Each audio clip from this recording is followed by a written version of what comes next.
Impi yeminyaka yokuzama ukuhlinzeka uphiko loklebe lokuzimela nenkululeko le abasebenza ngaphambi kwabo iScorpions esasenakho isifinyelele esiphethweni. uHugh Glenister nabe-Helen Suzman Foundation bebheke ukuthi isinqumo sizohlukanisa ama-Hawks nombutho wamaphoyisa.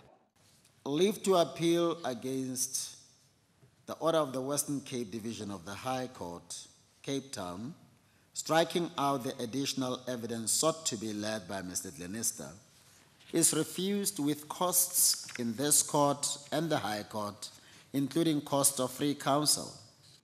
Inkantolo ithole nokuthi ezinye izingxenye zomthetho wokushintsha emaphoyiseni azikho ngaphansi komthethosisekelo. Isichaze ezinye izigaba ezimayelana namandla okuthathwa kwezinqumo kuma-Hawks njengento engekho emthethweni. The only difference is that now the Hawks are not going to be investigating any offences that are not been clearly defined. They will be investigating crimes that have been defined in terms of legislation. The commissioner will not have any authority to prescribe to the Hawks what they may or may not investigate. The most important is to confirm the operational independence or autonomy of the Hawks. But it's about appointments, it's about extension of duty, and it's about termination of duty.